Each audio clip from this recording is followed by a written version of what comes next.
Hola. Imagina que tienes 12 años, quizá jugando este mismo juego que ves de fondo, o simplemente jalándote la tripa sobreestimulando la producción de dopamina en tu joven cerebro.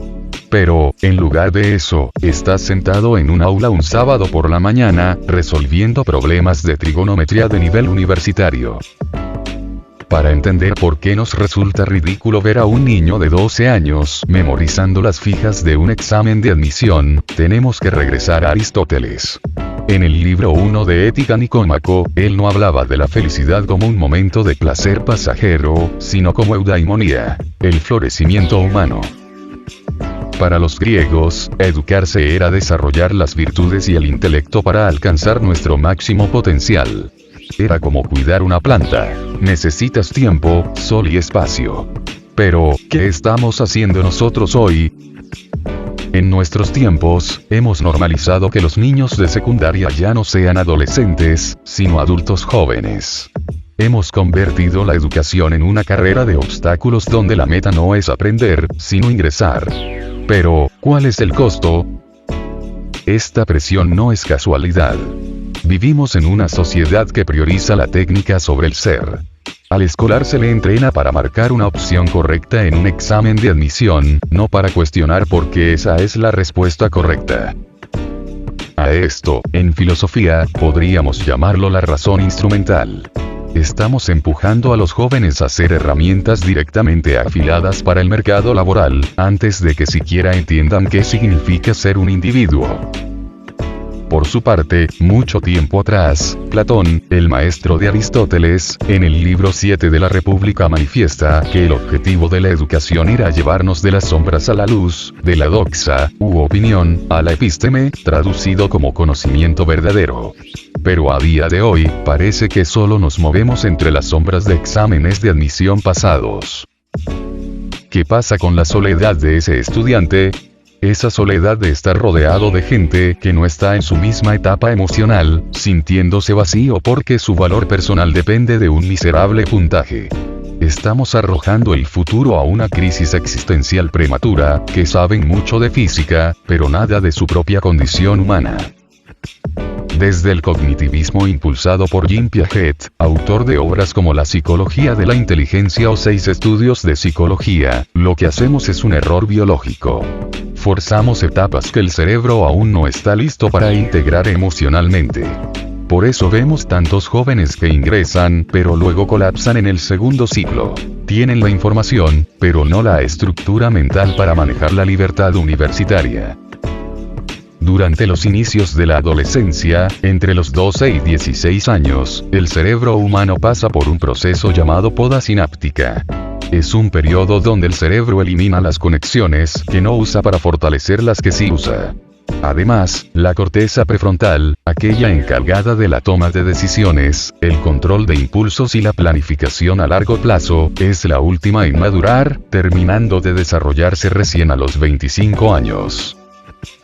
Si obligamos a un cerebro de 13 años a enfocarse exclusivamente en lógica matemática abstracta y memorización repetitiva para un examen, estamos podando las áreas encargadas de la creatividad, la empatía y la gestión emocional. Estamos cableando un cerebro para ser una calculadora, no para ser un humano funcional. Básicamente, estamos forzando un overclocking en un procesador que aún no ha terminado de instalar su sistema de ventilación. Mirando el problema ya no de manera interna, sino externa. En cuanto al punto de vista sociológico, si Pierre Bourdieu, autor intelectual de Los Herederos, estuviera aquí se horrorizaría al ver que el examen de admisión ya no mide talento, sino mide el hambre de estatus. Hemos convertido el ingreso en un título moderno. Por eso las academias venden la imagen del niño prodigio. No venden educación, venden una ventaja competitiva en un mercado de la distinción social. Existe la falacia de falsa equivalencia, de que ingresar a una universidad pública es un seguro de vida. Los datos del ranking QS 2026 y diversos estudios de empleabilidad muestran que las estatales lideran la tasa de inserción laboral frente a otras privadas más accesibles para el común denominador, pero hay una trampa en estos números. Una cosa es tener trabajo y otra es tener un empleo de calidad. Muchos egresados se insertan rápido en el sector público o en puestos de nivel entrada, pero con sueldos ridículos que harían llorar a cualquier estudiante que paga la tasa más alta en un sistema de escala de pensiones de alguna universidad privada medianamente destacable. Al final, la obsesión por que los niños postulen temprano es una carrera desesperada por una promesa que no siempre se cumple. Estamos quemando la infancia de miles para que, al final, el mercado los reciba con la misma soledad y precariedad de siempre. No obstante, recientemente, la Universidad Nacional Mayor de San Marcos optó por prohibir que los escolares postulen. Muchos aplauden la medida, en su medida dinosaurios cicleros afectados por los robavacantes. Pero siendo honestos, ¿esto a quién ayuda? Prohibir su acceso al examen no cambia el hecho de que el sistema escolar ya está infectado por la cultura del ingreso inmediato. Si le quitas la meta al estudiante, pero no cambias el camino, solo estás creando una sala de espera llena de jóvenes frustrados. El problema de fondo ya no es a qué edad ingresas, sino que se está convirtiendo el conocimiento en un producto de competencia y no en una herramienta de liberación. Quizá es momento de preguntarnos si queremos ingenieros y doctores que pasaron la prueba, o seres humanos íntegros que tuvieron tiempo de ser niños y afrontar correctamente todas las etapas del crecimiento. Porque un conocimiento sin madurez emocional es, en el mejor de los casos, incompleto, y en el peor, peligroso. Nos venden la foto del niño ingresante triunfal tras el examen, pero nunca nos muestran la foto de ese mismo niño 5 años después, tratando de entender por qué se siente tan solo y vacío a pesar de tener el cartón. Lo que vemos en las noticias es un sesgo de supervivencia. Celebramos al niño que ingresó, pero ignoramos el cementerio de vocaciones rotas y salud mental dañada que quedó en el camino. Quizá el verdadero examen de admisión no es el que se da en una hoja de papel, sino el que nos da la vida al salir de la burbuja académica. Y para ese, no hay fijas que valgan. Solo sirve haber tenido tiempo de ser humano. ¿Vale la pena sacrificar 5 años de adolescencia en una academia para luego salir a un mercado que te va a pagar el mínimo de entrada? ¿Es el ingreso el fin de tus problemas o solo el inicio de una nueva forma de soledad? Estas preguntas me hacen regresar a mis épocas de estudiante. Durante las clases de economía, recuerdo a mi profesor mencionar el costo de oportunidad. El costo de oportunidad es aquello a lo que renuncias cuando eliges una opción.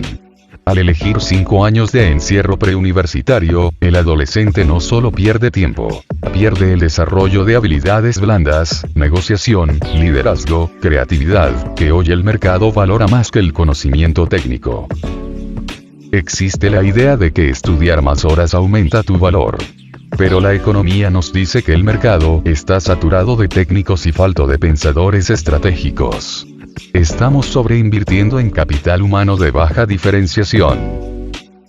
Siguiendo con esa línea, existe la ley de rendimientos decrecientes. Llega un punto en que cada hora extra invertida en memorizar una fórmula de física no te hace más inteligente, solo te hace más infeliz y menos creativo. Estamos quemando recursos valiosos para obtener mejoras marginales en un puntaje, mientras el capital emocional se desploma. Pero esa solo es mi opinión. Me encantaría leer también la tuya en los comentarios. Están invitados a suscribirse y dándole me gusta al video muestra que apoyas mi trabajo, y me anima a seguir con este pequeño proyecto. También tengo una fabulosa cuenta de Instagram para que me sigas, en donde estaré subiendo adelantos de futuros videos. Chao.